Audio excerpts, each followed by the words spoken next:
Jioni ya leo nafundisha juu ya mifano mbalimbali ya kuomba neno. Na baada ya sehemu ili somo nilikuanzia ni namna ya kuomba neno, ambapo sijafundisha namna ya kuomba neno na itafutia nafasi, lakini tuliangalia pia maana ya kuomba neno. Maana ya kuomba neno, na ukaomba ahadi, ukaomba sala za kibiblia, ukaomba kanuni za kibiblia na kadhalika. Lakini tukaangalia ni nini maana ya kuomba neno na faida za kuomba neno. Sasa leo naanza na mifano mbalimbali ya kuomba neno. Wewe unajiuliza, nitawezaje kwanza kuomba neno? Kwa leo nitagusa mifano mbalimbali ya kuomba neno. Bwana Yesu asifiwe. Nianze na mfano wa kuomba nguvu. Unataka kuomba nguvu za Mungu, nguvu za kiroho. Ili kuomba neno ni muhimu pia kujua kwamba kuna nguvu ambayo tayari unayo kama umejazwa Roho Mtakatifu. Kwa hiyo kama unayo hiyo nguvu, badala ya kuomba Mungu akupe, inabidi uombe ushukuru, uombe maombi ya kushukuru kwa ile nguvu ambayo tayari unayo. Sasa tuangalie kwenye Agano la Kale, kama Zaburi ya 29:11. Zaburi 29:11 inasema, Bwana atawapa watu wake nguvu. Bwana atawapa watu wake nguvu. Zaburi 29:11. Alafu anamalizia, Bwana atawabariki watu wake kwa amani. Kwa hapa pana ahadi mbili. Bwana atawapa watu wake nguvu, kwa ahadi ya nguvu. Bwana atawabariki watu wake kwa amani. Neno lile amani ndio la neno la Kiebrania shalom. Kwa hiyo Mungu anataka kubariki kwa kukupa amani, kukupa shalom, afya, mafanikio, usalama, kuendelea vizuri. Lakini anaanza, Bwana atawapa watu wake nguvu. Kwa Mungu ameahidi kukupa nguvu. Lakini tutaileta katika muktadha wa Agano Jipya. Kuna nguvu nyingine ambazo tayari tunazo. Isaya 40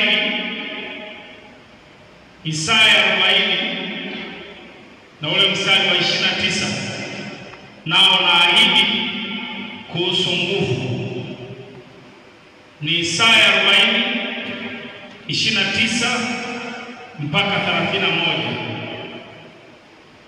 Huwapa nguvu wazimiao, humwongezea nguvu yeye asiyekuwa na uwezo. Kwa hiyo kama uko katika hali ya kuzimia, kilo chako kinazimia, Mungu hapa anatoa ahadi kwamba huwapa nguvu wazimiao, humwongezea nguvu yeye asiyekuwa na uwezo. Alafu anasema 30, hata vijana watazimia na kuchoka, na wanaume vijana wataanguka. Mstari wa 31, Zaburi ni Isaya 40:31. Sasa hivi nasoma ni kuanzia 29 mpaka 31. 31, bali wao wamngojao Bwana watapata nguvu mpya. Wao wamngojao Bwana watapata nguvu mpya. Kwa hiyo ukitaka kupata nguvu mpya ufanye nini? Nauliza swali. Shaiti la andiko hili, shaiti la ahadi hii. Umungoje Bwana, wamungojao Bwana watapata nguvu mpya. Kwa hiyo nguvu mpya inabidi umungoje Bwana, kutumia muda wa maombi, ukaa mbele za Bwana, unamungoja Bwana. Kwa hiyo umungoje Bwana kama Bwana na kungoja. Kuna vitu tunafanya. Bali wao wamungojao Bwana watapata nguvu mpya.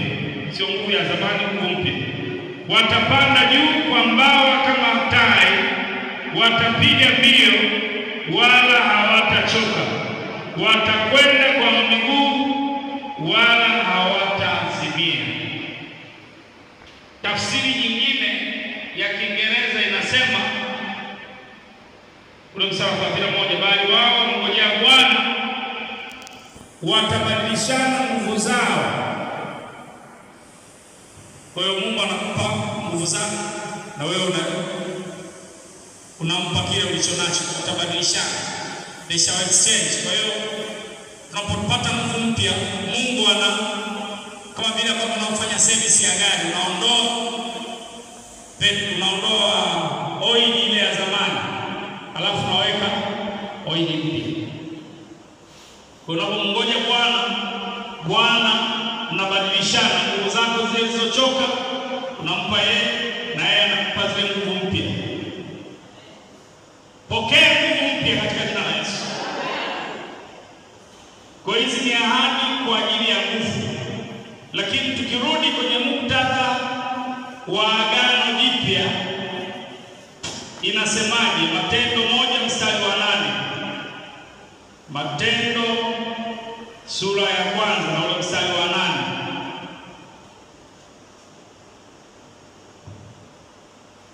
Biblia hapa inasema, lakini mtapokea nguvu akiisha kuajilia juu yenu Roho Mtakatifu, nanyi mtakuwa mashahidi wangu katika Yerusalemu na katika Uyahudi wote na Samaria na hata mwisho wa nchi. Lakini mtapokea nguvu.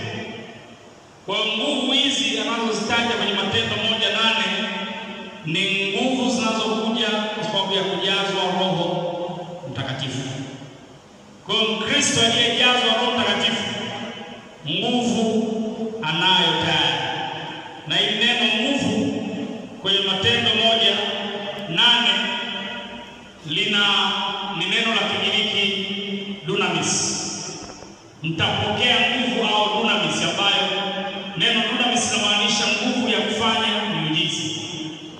Maana nyingine ya dunamis ni nguvu ya kufanya kile ulichoitiwa na Mungu, ili utekeleze kile ambacho Mungu amekuitia, sio kwa nguvu zako. Kwa kama kuna huduma iko ndani yako, ile huduma huwezi kuifanya kwa nguvu zako, Mungu anakuwezesha kimungu. Lakini dunamis pia maana yake nguvu ni inamaanisha ufanisi. Neno la Kiingereza efficiency. Ufanisi maana kitu kinafanya kazi vizuri na kinaleta matokeo. Kwa hiyo sisi tuliojazwa Roho Mtakatifu, nguvu tunayo tayari.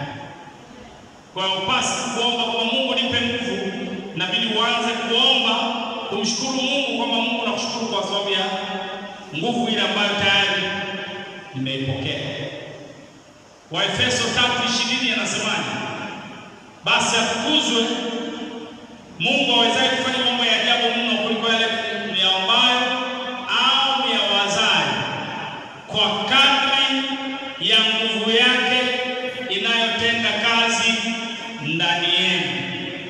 Kwa hiyo Efeso 3:20 inasema kwa kadri ya nguvu yake inayofanya kazi ndani yenu.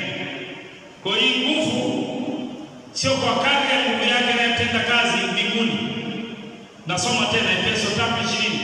Basi atukuzwe yeye awezaye kufanya mambo ya ajabu mno kuliko yote tuyaombayo au tuyawazayo, kwa kadri ya nguvu itendayo kazi ndani yetu. Hilo neno nguvu ndio hilo neno dunamis.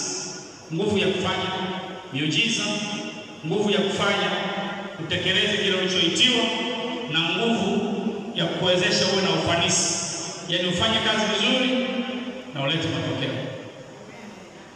Kwa hiyo kuomba neno sio tu kutaja mstari, lakini pia uombe kwa muktadha wa neno la Mungu, jinsi ambavyo kwenye Agano Jipya kuna nguvu tayari Mungu ametupa. Kwa hiyo inabidi tushukuru vile ambavyo Mungu ametupa tayari, hatuendelei kuviomba, tunashukuru. Mwambie jirani yako, vile ambavyo Mungu ametupa tayari, hatuendelei kuomba, tunashukuru. Kwa hiyo ni muhimu kumshukuru Mungu kwa yale ambayo tayari ameyafanya. Ayubu 17:9, Ayubu 17 na ule mstari wa 9, ningependa pia nisome. Ayubu 17:9 inasema, lakini mwenye haki ataishika njia yake, naye mwenye mikono safi atazidi kupata nguvu. Kwa hiyo uzidi kupata nguvu, Biblia inasema mwenye mikono safi. Kwa hiyo mwenye utakatifu. Nguvu nyingine inakuja kwa sababu unaishi maisha matakatifu na jitakasa. Kwa neno lingine, kiacha kujitakasa, nguvu yako inaanza kupungua. Kwa hiyo nimetoa mfano wa kuomba nguvu. Tunapoomba nguvu, Bwana Yesu asifiwe. Wangapi mmenielewa mpaka hapa? Hata kwenye ile sala ya Waefeso 1, Efeso 1:17 mpaka 19, tunaona neno nguvu limetajwa mara kadhaa. Efeso 1:17, Mungu wa Bwana wetu Yesu Kristo, Baba wa utukufu, awape ninyi roho ya hekima na ufunuo katika kumjua yeye. Macho ya mioyo yenu yatiwe nuru, mjue tumaini la mwito wake jinsi lilivyo, na utajiri wa utukufu wa urithi wake katika watakatifu jinsi ulivyo. Sura 19, na ubora wa ukuu wa uweza wake ndani yenu mwaminio jinsi ulivyo, kwa kadri ya utendaji wa nguvu za uweza wake. Ile neno nguvu limetajwa mara mbili. Ile neno nguvu la kwanza ndio ile dunamis, neno nguvu la pili kwa Kiyunani kratos, ambayo ni mamlaka ya kutawala. Kwa hiyo na sio mstari wa 19, na ubora wa ukuu wa uweza wake ndani yetu tuamini. Kwa hiyo ubora wa ukuu wa uweza wake, ndio neno uweza. Tafsiri ya Kiingereza imetumia neno power, nguvu yake. Kwa hiyo Paulo alikuwa anaombea Waefeso wajue ile nguvu ambayo wanayo tayari. Anaombea roho ya hekima na ufunuo, alafu macho ya mioyo yao yatiwe nuru, wajue tumaini la mwito wake jinsi lilivyo. Alafu mstari wa 19, na ubora wa ukuu wa uweza wake na ubora wa ukuu wa nguvu zake, kwa kadri ya utendaji wa nguvu zake.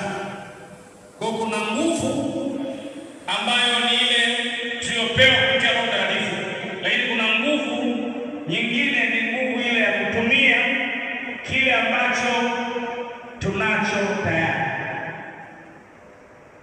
Wangapi mnanielewa? Naenda mfano mwingine, kuomba kwa ajili ya uamsho. Kama tunaomba kwa ajili ya uamsho wa kanisa, uamsho wa kanisa la Tanzania, tutaombaje? Kwenye Habakuki 3 mstari wa 1 na wa 2, ameita sala ya nabii Habakuki. Hii sala nabii Habakuki ni sala ya uamsho. Hii sala nabii Habakuki inasemaje? Bwana, nimesikia habari zako na ninaogopa. Bwana, fufua kazi yako katikati ya miaka. Fufua kazi yako katikati ya miaka. Katikati ya miaka tangaza habari yako.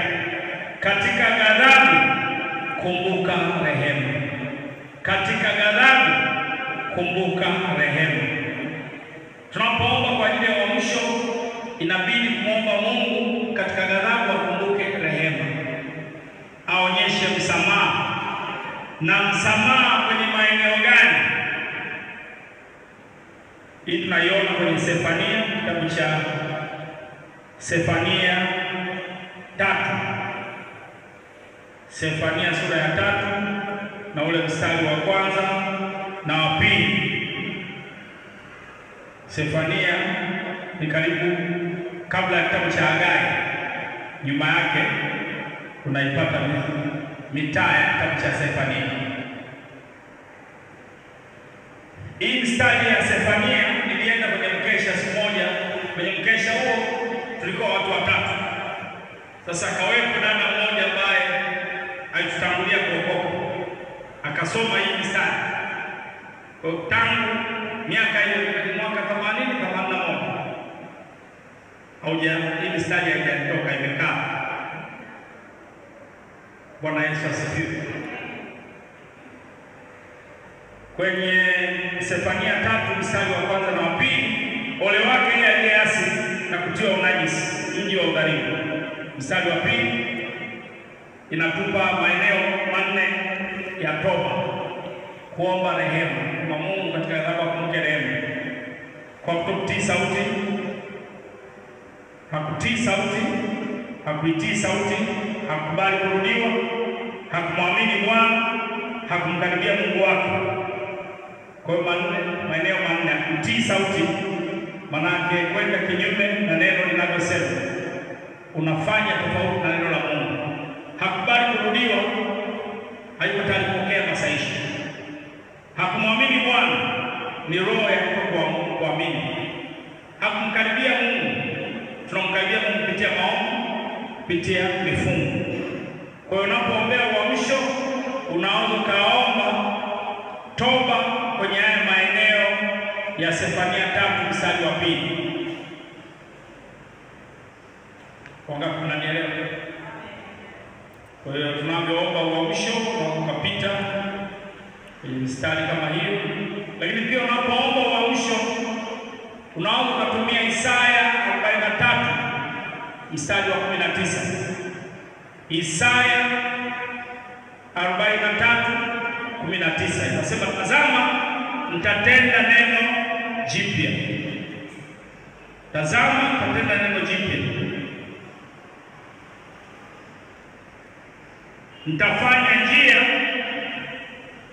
nyikani au nyikani, alafu na mito ya maji jangwani.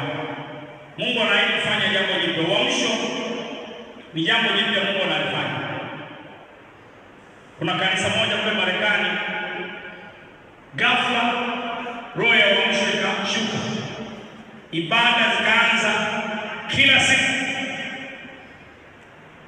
na matokeo yake hata washirika wakaanzisha biashara, maana maelfu ya watu wanaenda kutembelea kwenye hilo kanisa. Uamsho umetokea.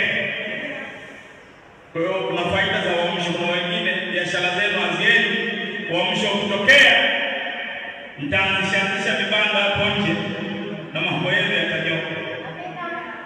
Bwana Yesu asifiwe. Kwa hiyo ibada zikawa kila siku, wajanza na ibada za maombi, mikesha. Ghafla Mungu akalitembelea ile kanisa, na Mungu anapotembelea kanisa, taarifa zinaenda. Sasa hivi kuna mitandao, taarifa zinaenda na watu wanapata taarifa kwamba Mungu ameshuka pale Mungu. Na sisi tunahitaji uamsho katika kanisa letu. Tunahitaji Mungu afanye jambo jipya. Mungu anasema, tazama nitatenda neno jipya, sasa litachipuka. Je, mtajua sasa?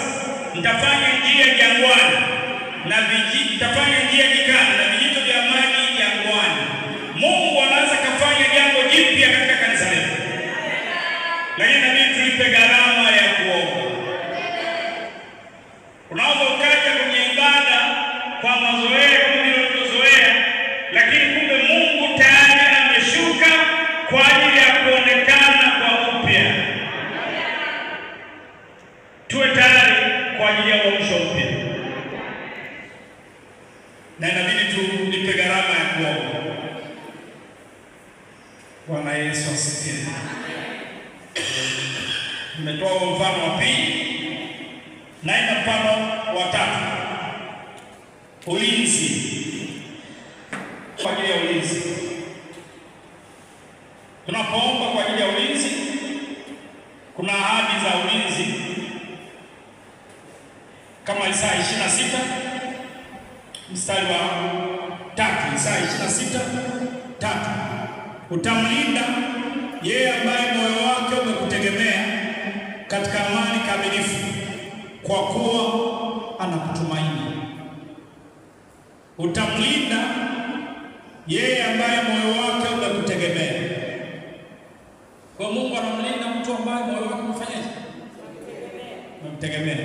Sio anayejitegemea mwenyewe. Katika amani kamilifu, kwa kuwa anakutumaini. Yeye ndio kutumaini, manake anakutegemea. Ya Kiingereza ina tafsiri tofauti kidogo.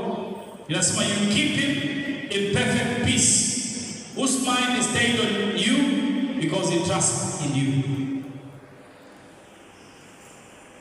You keep him in perfect peace. Utamlinda kwa amani kamilifu, shalom kamilifu, afya kamilifu, usalama kamilifu. Yule ambaye akili yake na mawazo yake yamekaa kwako, kwa sababu anakutegemea. Kwa hiyo mawazo yako yamtegemee Bwana. Amen. Ulinzi wa kiungu sio automatic ya ulinzi, kwa sababu tumeokoka. Petro wa kwanza 1:5, mnalindwa na nguvu za Mungu kwa njia ya imani, hata mpate wokovu ulio tayari kufunuliwa wakati wa mwisho. Mnalindwa na nguvu za Mungu. Kwa hiyo uliokoka unalindwa na nguvu za Mungu. Lakini ili nguvu za Mungu ziachiliwe kwa njia ya imani, inabidi imani yako iachilie. Na tunaachilia imani zetu kwa ajili ya ulinzi kupitia maombi. Unavyoomba ndio unaachilia ule ulinzi. Lakini pia imani yako unaweza kuachilia kwa ajili ya ulinzi kwa kutamka mistari ya ahadi za ulinzi. Na mojawapo ya mistari ambayo unaweza kuitamka ni kama Zaburi 91 mstari wa kwanza mpaka 16.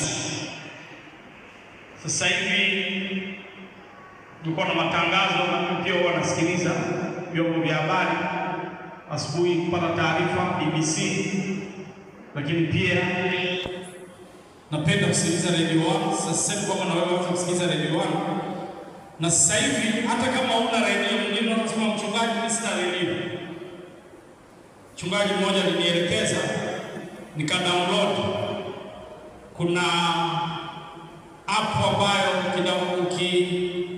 download kwenye Play Store unapata redio mbalimbali za duniani, sio tu za Tanzania, hata za nje ya nchi. Kwa hata kama nikisafiri nasikiliza kupitia hiyo app kupata taarifa mbalimbali. Sasa hivi taarifa zilizopo ni kwamba kuna Watanzania wawili wamekutwa na hii homa ya nyani, mpox, ambayo mtu yanatoka kama tetekuwanga, lakini inazidi yale ya tetekuwanga. Kwa hiyo wameshauri kwamba tupunguze kusalimiana, kubusiana ili kuepuka hiyo homa. Na kunao kwa maji tiririka. Sasa hapa kwa taarifa mambo mengine ya msikilizaji redio. Kwa hiyo naomba hiyo taarifa. Sasa kwenye Zaburi 91 mstari wa 1 mpaka 16 kuna ahadi za kutosha pale. Nishawahi kuhesabu kwenye Zaburi ziko nyingi. Aketie mahali pasiri pake aliye juu atakaa katika uvuli wake Mwenyezi. Kwa hiyo unapoomba unaweza kusema nimeketi mahali pasiri pake aliye juu, nimekaa katika uvuli wake Mwenyezi. Mwenyezi hiyo El Shaddai, Mungu anayeweza yote, Mungu aliye utoshelevu wetu. Mstari wa 2, nitasema. Hebu kila mtu aseme nitasema. Kwa hiyo huu mstari ufanye kazi na mimi useme. Nitasema Bwana ndiye kimbilio langu na ngome yangu, Mungu wangu nitakayemtumaini. Maana yeye ataniokoa na mtego wa mwindaji na katika tauni iharibuni. Sasa tunapotaja tauni ndio kama hizi corona, hizi homa za nyani, hizi ndio tauni. Mungu ameahidi kuokoa na tauni hizi za homa ya nyani, corona na vingine ambavyo visakazoendelea kutokea mbalimbali. Miaka mingi iliyopita ilitokea hiyo homa ya ndege, na watu ambao wanapata mafua wanaumwa, na watu wengi walikufa kwenye miaka ya 1930 iliua watu wengi.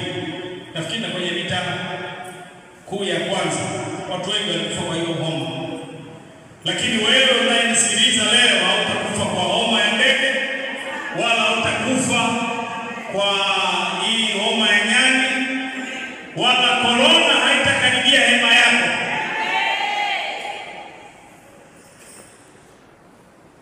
Kwa hiyo kuna ahadi pale zinaendelea, na ukazipitia ukazibinafsisha. Hebu sema mstari wa 3, maana yeye ataniokoa na mtego wa mwindaji na katika tauni haribuni. Bwana ataniokoa na homa ya nyani, Bwana ataniokoa na corona, kwa manyoya yake atanifunika, chini ya mbawa zake nitapata kimbilio. Uaminifu wake ni ngao na kigao, sitaogopa hofu ya usiku, wala mshale urukao mchana, wala tauni ipitayo gizani. Hapo taja tauni ndio hizi zilizotaja, hizi corona kadhalika, ndio hizo. Sitaogopa hofu ya usiku, wala mshale urukao mchana. Mstari wa 6, wala tauni ipitayo gizani, wala uwele uharibuo adhuhuri. Ijapo watu 1000 waanguka ubavuni pangu, na 10,000 mkono wangu wa kuume, hata hivyo hautanikaribia mimi, ila kwa macho yangu nitatazama na kuyaona malipo yasiyo haki. Kwa kuwa wewe Bwana ndiye kimbilio langu, nimekufanya aliye juu kwa makao yangu. Mabaya hatanipata mimi, wala tauni haitakaribia hema yangu. Mabaya hatanipata mimi, wala mpox haitakaribia hema yangu. Mstari wa 11-12 anazungumzia juu ya ulinzi wa malaika na kadhalika. Mstari wa 14 anasema kwa kuwa umekaza, sema kwa kuwa nimekaza kumpenda, ataniokoa na kuniweka mahali palipo juu, kwa kuwa nimelijua jina lako. Sasa kwenye Agano Jipya unaweza ukaongezea nyama sasa, kwa kuwa nimekaza kumpenda Bwana Yesu. Hebu nifuatishe, kwa kuwa nimekaza kumpenda Bwana Yesu, ataniokoa na kuniweka mahali palipo juu sana kuliko falme, mamlaka, wakuu wa giza na pepo wabaya, kwa kuwa nimelijua jina la Yesu kama jina lipitalo kila jina, na vitu vya mbinguni, vitu vya duniani na vitu vya chini ya nchi. Kwa hiyo mstari inaendelea na ule wa 16, kwa siku nyingi nitamshibisha nami nitamuonyesha wokovu wako. Kwa hiyo kwa siku nyingi Mungu atamshibisha na kuonyesha wokovu wako. Lakini zaburi nyingine ambayo tukaitumia kuomba ulinzi ni Zaburi 121 mstari wa kwanza mpaka wa 8. Hebu omba, sema, nitainua macho yangu nitazame milima, msaada wangu utatoka wapi? Lakini kuna msaada wangu katika Bwana aliyezifanya mbingu na nchi. Hata uacha mguu wangu usogezwe, hasinzii anilindaye, naam, hata sinzia watawala usingizi. Yeye ndiye mlinzi wa Israeli. Bwana ndiye mlinzi wangu, Bwana ni uvuli mkono wangu wa kuume. Jua litanipiga mchana, wala mwezi wakati wa usiku. Sasa hii haimaanishi jua kama linawaka halitakupiga, lakini kuna jua lingine na mwezi ambao zinatumiwa kipepo. Ndio anataja hapa jua, mwezi. Watu ndio wanatumia kuroga kupitia jua, kupitia mwezi, kupitia nyota. Kwa hiyo naweza ukasema jua halitanipiga mchana wala mwezi wakati wa usiku, na kataa uonevu wa kipepo kupitia jua, mwezi na nyota, katika jina la Yesu. Mstari wa 7, Bwana atanilinda na mabaya yote, atanilinda nafsi yangu. Nafsi yako ni mawazo, hisia na utashi. Mstari wa 8, Bwana atakulinda utokapo na uingiapo, tangu sasa na hata milele. Bwana Yesu asifiwe. Kwa hiyo naomba kaomba hizo zaburi.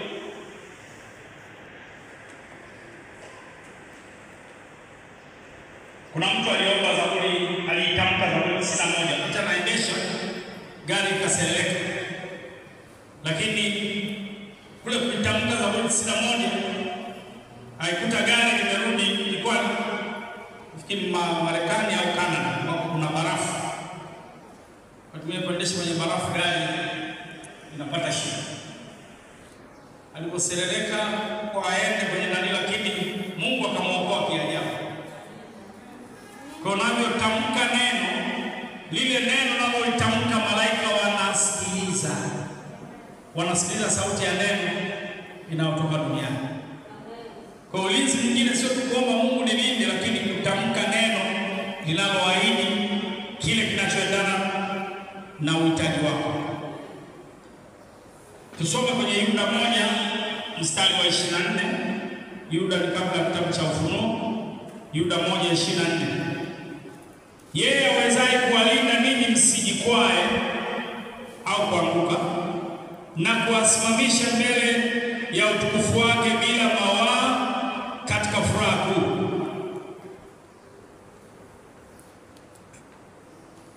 Kwa hiyo yeye awezaye. Kwa hiyo Mungu anaweza kukulinda wewe usijikwae au usianguke. Katika kipindi cha lala salama ni muhimu kuomba Mungu akusaidie kumaliza vizuri. Kwa unaweza kaomba Yuda 1:24.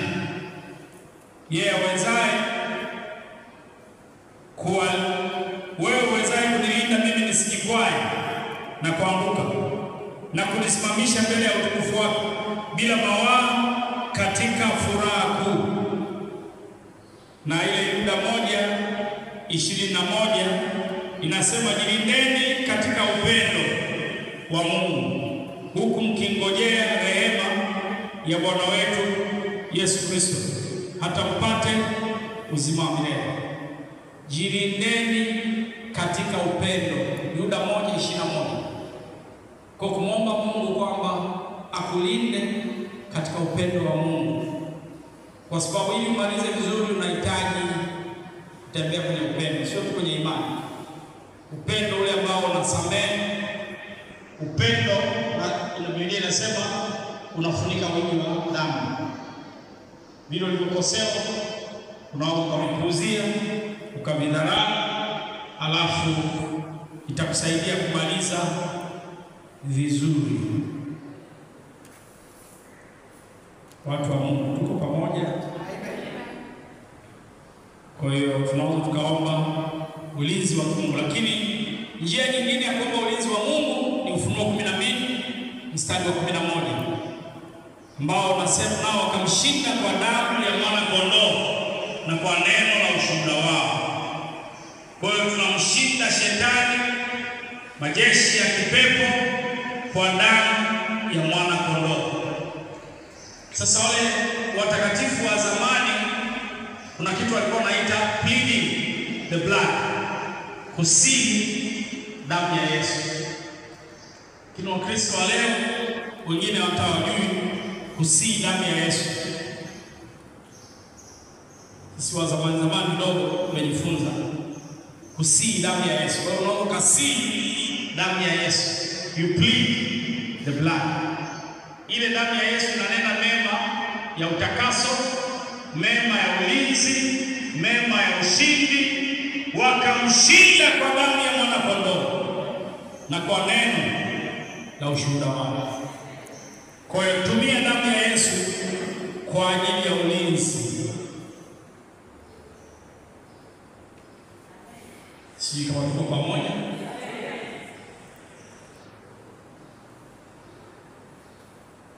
Ulinzi wa watoto wa Mungu hauji wenyewe, sio automatic. Siko sababu na Bwana siku umeokoka, kwa hiyo unaenda kujilaza hata hujasema kasala kakumwomba Bwana, sio automatic. Niliwahi kumuuliza Mungu, kwa nini watu waliokuwa wanaanza kuonewa na majinamizi usiku? Mungu akaniambia ulinzi wa watoto wangu sio automatic, hauji wenyewe. Ukiendesha gari la automatic, ukiweka D maana drive unaenda mbele, ukiweka R ni reverse unarudisha nyuma. Kwa kama unaenda mbele, gia kubwa utakayohitaji hiyo D, sababu unaenda mbele kwa mbele. Sasa ulinzi wa watoto wa Mungu hauji wenyewe, kwa sababu ndio maana mimi pia uwe na muda wa nini wa kuomba. Nilisikia nabii mmoja akisema shetani hawezi kupata kwa sababu yeye yuko ndani ya Kristo katika Mungu. Ile Kolosai 3:3. Sasa ikawa tofauti na vile Mungu alivyosema na mimi kwamba ulinzi wa watu wangu sio automatic, na yeye akawa amesema yeye haombi kwa ajili ya ulinzi. Kwa nini Mungu aahidi kuhusu kutulinda kama hatuwezi kuomba ili atulinde? Mungu anapoahidi kitu na maana yuko tayari kutekeleza. Na unapoomba ahadi fulani ya ulinzi, maana yake hiyo ahadi itakuwa ya kwako. Sisi kama tuko pamoja. Zekaria sura ya 2 mstari wa 5 na wa 8, na inaahidi kuhusu ulinzi. Kwa maana mimi asema Bwana, nitakuwa ukuta wa moto kuuzunguka pande zote, nami nitakuwa huo utukufu ndani yake. Kwa Mungu anaanza kuweka ukuta wa moto kuzunguka wewe. Mungu amesema atakuwa ukuta wa moto kuzunguka. Zekaria 2:8, kwa maana Bwana wa majeshi asema hivi, ili nitafute utukufu, amenituma kwa mataifa wake waliowateka ninyi. Kwa maana yeye awagusaye ninyi aigusa mboni ya jicho lake. Mtu anayekugusa wewe anagusa mboni ya jicho la Mungu, na Mungu hawezi kukubali wewe uweke kidole kwenye mboni ya jicho hata kushughulikia. Ndio hiyo ambayo Isaya 54:14-15 na 17 anasema ule mstari wa 14, Isaya 54:14 inasema, utathibitika katika haki, utakuwa mbali na kuonewa na mbali na hofu, kwa maana haitawakaribia. Na ule mstari wa 15 asema, tazama yamkini watakusanyana, lakini si kwa shauri langu. Watu watakaokusanyana kinyume na wewe wataanguka kwa ajili yako. Isaya 54:17, kila silaha itakayofanyika juu yako haitafanikiwa, na kila ulimi utakayoinuka juu yako utahukumu kuwa mkosa. Kila ulimi utakayoinuka juu yako utahukumu kuwa mkosa. Kwa hiyo hata wachawi wanaloga kwa kutamka maneno. Sasa hivi kujikumuta na maneno yao inabidi utamke kitu, utamke neno, na unapotamka neno Mungu anakuwepo kwa ajili ya kulinda. Sisi kama inaingia Isaya 8 mstari wa 10. Isaya 8:10, fanyeni shauri pamoja, nalo litabatilika. Semeni neno, lakini halitasimama, kwa maana Mungu yu pamoja nasi. Semeni neno. Kwa hiyo wachawi wakisema neno litabatilika. Isaya 7 mstari wa 7, mstari unasema, Bwana Mungu asema hivi, neno hili halitasimama wala halitakuwa. Neno hili halitasimama wala halitakuwa. Kwa hiyo unaweza kutamka kwa kila neno la kichawi, neno la kuliroga, neno la laana lilotamka juu yangu halitasimama wala halitakuwa. Isaya 7 mstari wa 7.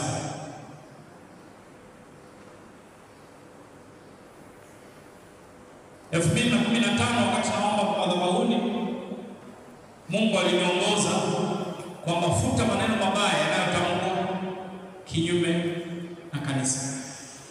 Wakati mwingine kuongoza kanisa ni vita vya kiroho. Nilikuwa nasikia kwenye mtandao mchungaji mmoja amekaa miezi 6 wanaabudu yeye na mke wake. Akaamua kufunga na kuomba siku 60, anakula jioni. Alipomaliza ile siku ya 60 akaonyeshwa maono, na alipoonyeshwa maono alikuwa na nguvu ambayo ilikuwa inapambana naye. Jumapili iliyofuata kanisa likawa limejaa. Sababu alikuwa nini kilikuwa kinawazuia? Kukua kwa kanisa ni vita vya kiroho. Kupenya kwa kanisa ni vita vya kiroho. Kushindana kwetu si juu ya damu na nyama, bali juu ya falme, mamlaka, wakuu wa giza na pepo wabaya katika ulimwengu wa roho. Ndio maana tunahitaji pia macho ya kiroho.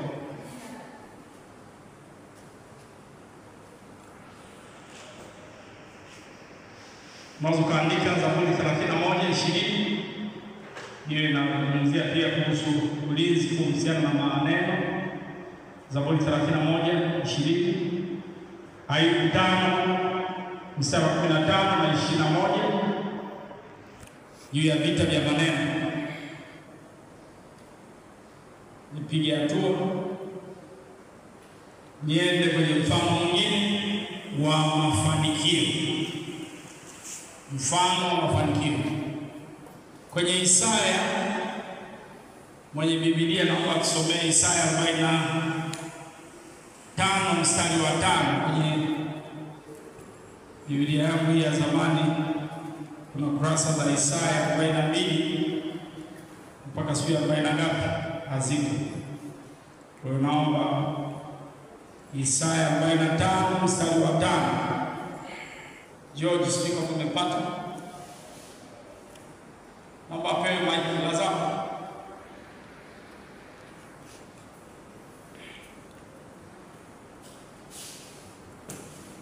Amen. Isaya 45 mstari wa 5. Biblia inasema, mimi ni Bwana wala hapana mwingine zaidi yangu, mimi hapana Mungu. Nitakuimarisha japokuwa hukunijua, ili wapate kujua toka mawio ya jua na toka magharibi, ya kuwa hapana mwingine zaidi ya mimi. Mimi ni Bwana wala hapana mwingine. Kwa hiyo Mungu anasema atakuimarisha. Isaya 47:18. Tusomee tena Isaya 47:18. Amina. Biblia inasema, Bwana mkombozi wako Mtakatifu wa Israeli asema hivi, mimi ni Bwana Mungu wako, nikufundishaye ili upate faida. Nikufundishaye ili upate hasara. Kwa kama unaona unapata hasara, ina maana lazima unajiongoza mwenyewe. Mungu anapokufundisha na kufundisha, tunapata nini? Faida. Faida inaleta ongezeko. Endelea. Nikuongozaye kwa njia ikupasayo kuifuata. Nikuongozaye kwa njia ikupasayo kuifuata. 18. Laiti ungaisikiliza amri zangu, ndipo amani yako ingalikuwa kama mto wa maji, na haki yako kama mawimbi ya bahari. Sasa hapa anasema ndipo amani yako. Neno amani, shalom, na yake na mafanikio. Kwa tafsiri ya Amplified amepanua kidogo na ameweka pia mafanikio yatakuwa kama mto. Kwa hiyo Mungu anaahidi mafanikio. Isaya sura ya 19, mkikubali na kutii mtakula mabaya ya nchi. Naona mko makini, Bwana pima kama mna. Mkikubali na kutii mtakula nini? Neema ya nchi. Mema ya nchi inaashiria mafanikio. Kwa hiyo Mungu anataka tufanikiwe. Mungu hawezi kuahidi kitu ambacho haiko tayari kutekeleza. Kwenye Ayubu 36:11, Ayubu 36:11, kama wakisikia na kumtumikia watapisha siku zao katika kufanikiwa na miaka yao katika furaha. Kama wakisikia na kumtumikia. Wewe uliyeko hapa ambaye unamsikia Mungu na mtii na unamtumikia, Mungu anasema utapisha siku zao katika kufanikiwa. Kwa Mungu anataka tufanikiwe. Nasema Mungu anataka kufanikiwa. Watapisha siku zao katika kufanikiwa. Pokea furushi lako la mafanikio. Sasa Mungu anataka ufanikiwe. Kumbukumbu 28 ni ahadi nyingine. Kumbukumbu 28 mstari wa 11. Kumbukumbu la Torati 28:11. Nisome hii ya Kiswahili na funda soma ya Kiingereza. Bwana atakufanya uwe na wingi wa uheri. Hilo neno uheri upati picha kinakupa ule uheri, manake mambo mema. Bwana atakupa uheri. Lakini tafsiri ya Kiingereza NIV, New International Version, inasema Bwana atakupa utele wa mafanikio. Tafsiri ya Amplified inasema The Lord will give you surplus prosperity. Bwana atakupa ziada ya mafanikio. Kuna wengine ambao wana ziada ya mafanikio. Yana maana mafanikio yanakufuata yani kama mtu anatirika. Amen. Pokea ziada ya mafanikio. Mungu ni Mungu wa mafanikio. Anapenda biashara zetu zifanikiwe. Anapenda shughuli zetu zifanikiwe. Kwa hiyo anasema Bwana anakupa utele wa mafanikio. Na utele wa mafanikio ameainisha maeneo yake. Utele wa mafanikio. Bwana atakupa utele wa mafanikio katika uzao wa tumbo lako na uzao wa wanyama wako wa mifugo na uzao wa nchi yako. Nchi yako manake ardhi inazaa. Katika nchi Bwana aliwapia baba zako kwamba atakupa. Kwa hiyo utele wa mafanikio. Utele wa mafanikio. Amen. Zaburi 34:9 mpaka 10. Hebu tusome hapa. Kuna ahadi nzuri. Hii Zaburi 34:9 mpaka 10 inasema, mcheni Bwana enyi watakatifu wake, yaani wamchao hawahitaji kitu. Mstari wa 10, wana simba hutindikiwa na kuona njaa, bali wamtafutao Bwana hawatapungukiwa na chochote kilichochema. Sijui kama leo jioni ya leo kuna watu wamtafutao Bwana.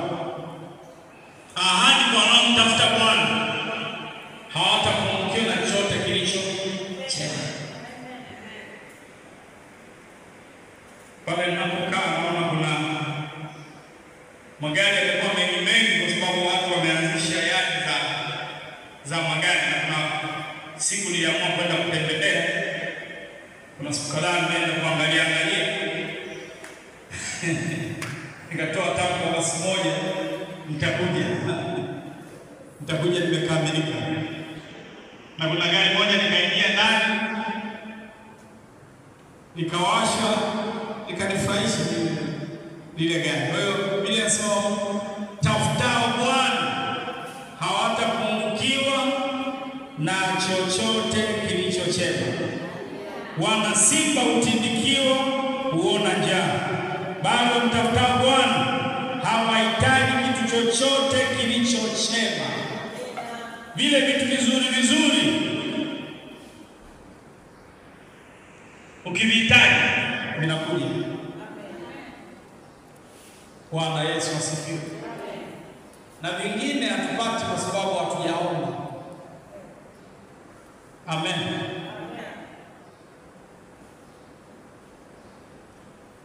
Siku nyingine tutakuja na ushuhuda jinsi ambavyo Mungu amenijibu na amenipa gari lingine ambalo nimemwomba kwa mwaka huu. Nitakuja na ushuhuda. Nisiendelee kusema zaidi. Vingine hatupati kwa sababu hujaomba. Mungu anaweza kufanya chochote. Mungu anabaki kuwa Mungu.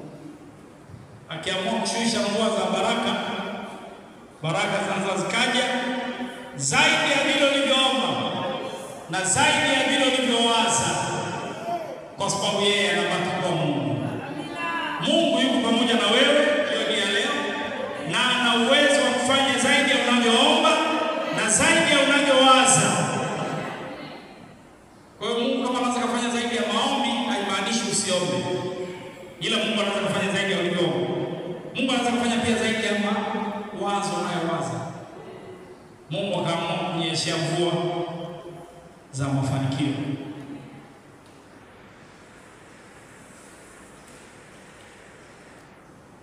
Bwana Yesu asifiwe. Muda wetu hautoshi.